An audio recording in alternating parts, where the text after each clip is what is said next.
நான் இப்போ ஒரு 11 பேர் உட்காந்துருக்குறோம். என்னுடைய பொறுப்பு இன்னைக்கு பொதுச் செயலாளர் இருந்து நாளையிலேருந்து தலைவர் நான் சொல்லிட்டு போக முடியுமா? என்னுடைய மாவட்ட செயலாளர்கள் ஒத்துக்குருவாங்களா? அப்படி கிடையாது. மாவட்ட செயலாளர்களை அழைத்து முறையாக பொதுக்குழுவை கூட்டித்தான் எந்த நிர்வாகமும் தேர்ந்தெடுக்கப்பட வேண்டும்.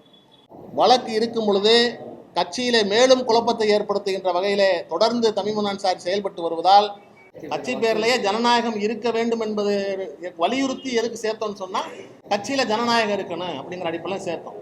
அப்ப இந்த 2 நாளைக்கு முன்னாடி இந்த அறிவிப்புல இருந்தே உங்களுக்கு என்ன தெரியுதுன்னு சொன்னா, இது ஜனநாயகத்துக்கு விரோதமானது, எதேச்சதிகாரமானதுங்கிறத இது மூலமாவே நம்ம புரிஞ்சுக்கலாம். இந்த நம் மனிதநேய ஜனநாயக கட்சி ஆரம்பிக்கப்பட்டதற்கு பின்னால் முதலமைச்சர் ஜெயலலிதா அவர்கள் அந்த நேரத்தில் 2 தொகுதிகளை வழங்கினார்கள். அதில் ஒரு தொகுதி அவர் ஜெயிச்சிட்டார். அதனால ஒரு பப்ளிசிட்டி விளம்பரம் கிடைச்சிருச்சு. அதை வச்சு நான் தான் விளம்பரம், அதனால நான் தான் பப்ளிசிட்டியாக இருக்கிறேன், என் முகம் தான் எல்லாருக்கும் தெரியும், கட்சியினுடைய அடையாளம் நான் தான் சொல்லி எல்லாத்தையும் சொல்லிட்டு இருக்காங்க.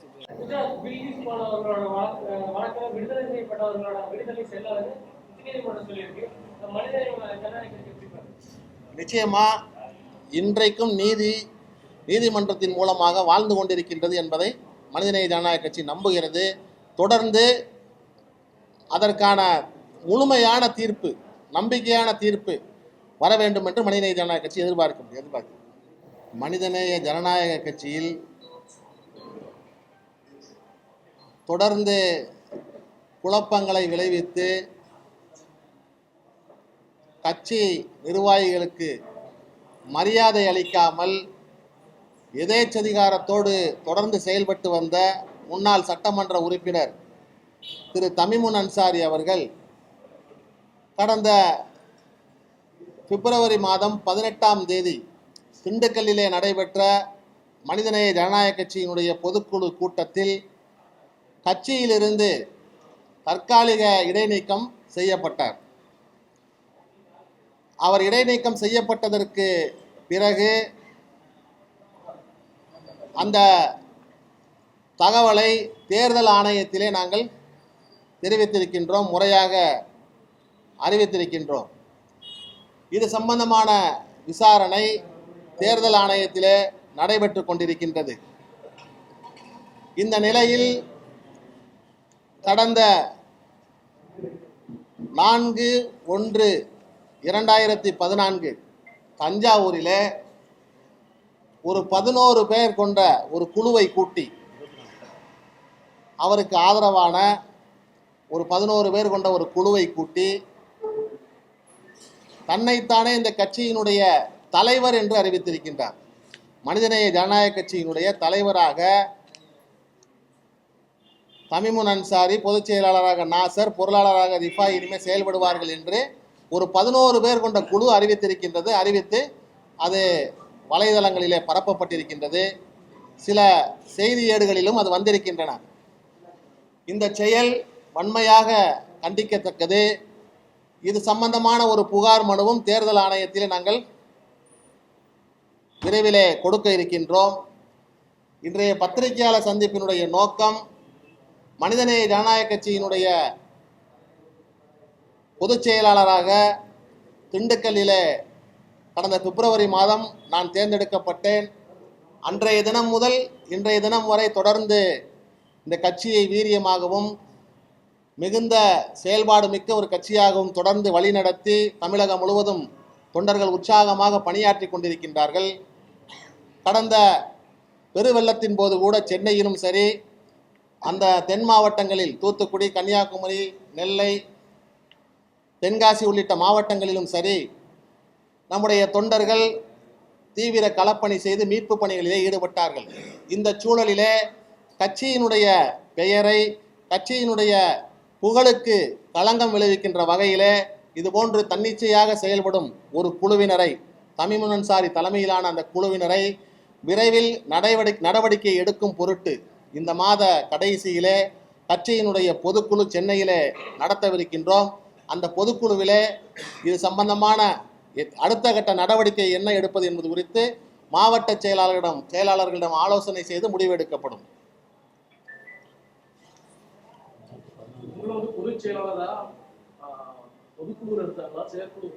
யாரா என்னைய பொதுச் செயலாளர் பொதுக்குழு திண்டுக்கல்ல பொதுக்குழு நடந்துச்சு. இந்த பத்திரிகைகளில் வந்த செய்திகள் தொலைக்காட்சிகளில் வந்த செய்தி எல்லாமே இருக்குது. அவர் எந்த பொதுக்குழு எதுவுமே கூட்டாம ஒரு 11 பேர் கொண்ட குழு கூடி எப்படி தலைவராக அறிவிக்க முடியும்? ஒரு சங்கம் இருக்குது, ஒரு கட்சி, ஒரு சங்கமோ ஒரு இயக்கமோ எதுவாக இருந்தாலும் அந்த கட்சியினுடைய சங்கத்தினுடைய இயக்கத்தினுடைய தலைவராக பொறுப்பு வகிப்பவர்கள், தலைவராகவோ செயலாளராகவோ பொருளாளராகவோ பொறுப்பு வகிக்க வேண்டும் என்று சொன்னால் அதனுடைய பொதுக்குழு உறுப்பினர்கள் தான் அவர்களை தேர்ந்தெடுக்க வேண்டும்.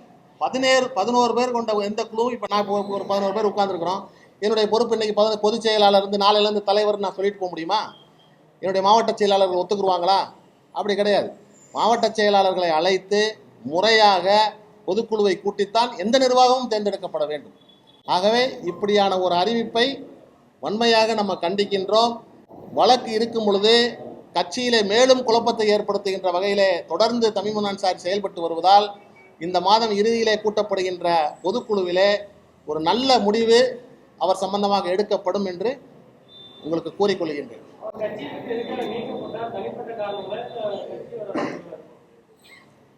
மாவட்ட நிர்வாகிகளுக்கு மத்தியில் அவருக்கு நல்ல பேர் இல்லை.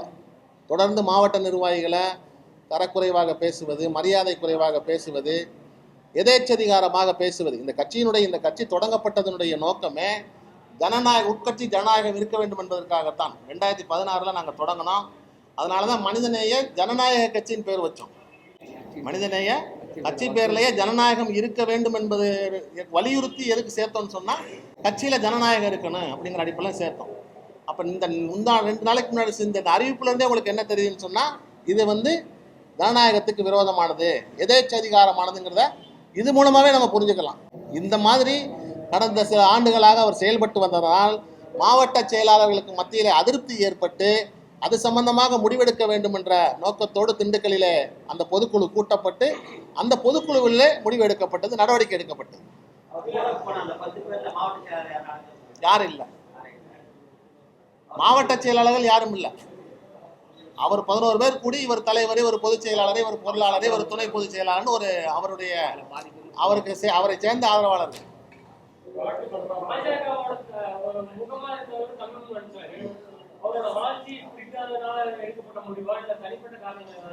அதாவது கட்சியினுடைய வளர்ச்சி யார் விரும்பாம யாரும் இருக்க மாட்டாங்க. ஒரு மாவட்ட செயலாளர் கட்சியினுடைய பேர் நல்லா இருக்கணும்னு விரும்புவாங்க யாரா இருந்தாலும். அவர் அறிமுகமான முகம். இப்போ நான் அறிமுகம் இல்லாத முகம் உங்களுக்கு தெரிஞ்சு வச்சுக்கிறோம். இப்போ நாங்கள் 2 பேரும் சட்டமன்ற தேர்தலில் போட்டியிட்டோம். அவர் வெற்றி பெற்றாரு. அதனால அவர் பெரும்பாலும் பெரிய அறிமுகம் ஆயிட்டார். அவருக்கு முன்னாடி எல்லாருக்கும் நான் தான், என்னையத்தான் எல்லாருக்கும் தெரியும். இது உங்களுக்கு 2011 தேர்தலையும் சரி, 14 தேர்தலையும் சரி, தலைவர்களோடு நான் தான் பேச்சுவார்த்தை நடத்தினேன்.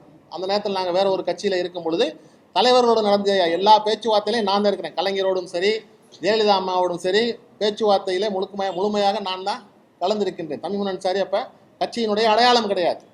இந்த மனிதநேய ஜனநாயக கட்சி ஆரம்பிக்கப்பட்டதற்கு பின்னால் முதலமைச்சர் ஜெயலலிதா அவர்கள் அந்த நேரத்தில் 2 தொகுதிகளை வழங்கினார்கள்.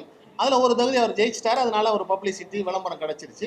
அதை வச்சு நான் தான் விளம்பரம், அதனால நான் தான் பப்ளிசிட்டியாக இருக்கிறேன், என் முகம் தான் எல்லாருக்கும் தெரியும், கட்சியினுடைய அடையாளம் நான் தான் சொல்லி எல்லாத்தையும் சொல்லிக்கிட்டு இருக்கேன். கட்சி அடையாளங்கிறது தனிநபரை பொறுத்து கிடையாது. மனிதநேய ஜனநாயக கட்சியை பொறுத்த வரைக்கும் கட்சியினுடைய அடையாளம் தனிநபர் அடையாளம் கிடையாது. கட்சியினுடைய தொண்டர்கள், மாவட்ட செயலாளர்கள், நிர்வாகிகள் தான் அடையாளம். இன்றைக்கு நான் பொதுச் செயலாளராக இருப்பேன், அடுத்த வருஷம் வேற ஆள் இருப்பாங்க. ஒவ்வொரு பொறுப்புலையும் ஒவ்வொரு வருஷம் வேற வேற ஆட்கள் மாறுவாங்க. அது மாவட்ட செயலாளர்களுடைய விருப்பம், பொதுக்குழு உறுப்பினர்களுடைய விருப்பம். நம்ம கட்சிக்கு யார் தலைமை தாங்க வேண்டும், யார் பொதுச் செயலாளராக இருக்கணும், யார் பொருளாளராக இருக்க வேண்டும் என்பது கட்சி தொண்டர்களுடைய விருப்பம், தனிநபருடைய விருப்பம் நிச்சயமாக கிடையாது.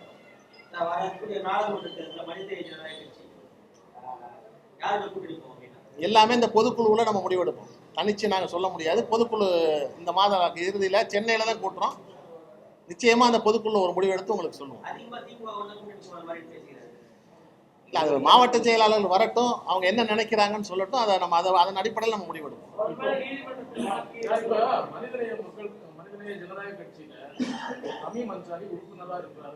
உறுப்பினராக இல்லை, அவர் திண்டுக்கல் பொதுக்குழுவில் வச்சு இடைநீக்கம் செய்யப்பட்டார், நடவடிக்கை எடுக்கப்பட்டிருக்குது. தற்காலிக இடைநீக்கம். அது வர்ற பொதுக்குழுவில் என்ன செய்யலாம்னு கேட்டு நிரந்தர நடவடிக்கை எடுக்கப்படும். வழக்கு தொடுத்திருக்குது, வழக்கு தொடுத்திருக்கிறோம்.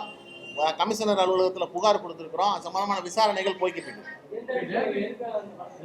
இந்த நடவடிக்கை எடுக்கப்பட்ட ஒரு நபர் இந்த கட்சியினுடைய பெயரையோ கொடியோ பயன்படுத்தக்கூடாதுன்னு சொல்லி ஒரு வழக்கு போட்டு.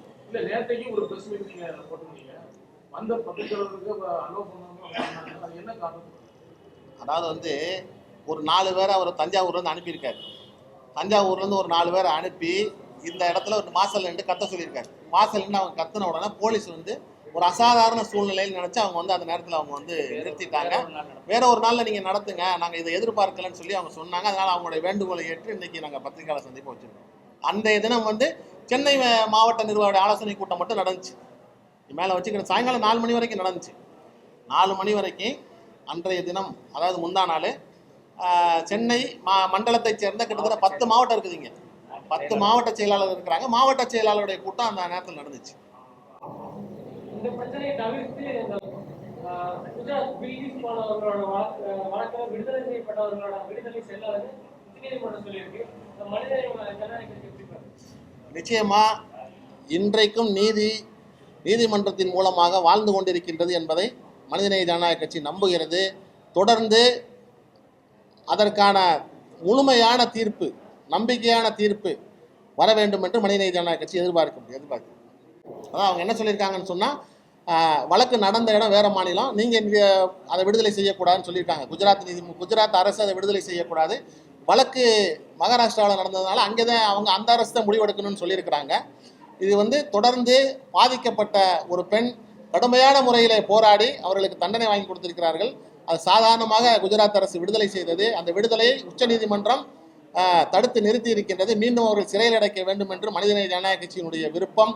அந்த அடிப்படையிலே அவர்கள் மீண்டும் சிறையிலே அடைக்கப்பட வேண்டும். தொடர்ந்து நீதி நிலைநாட்டப்பட வேண்டும்.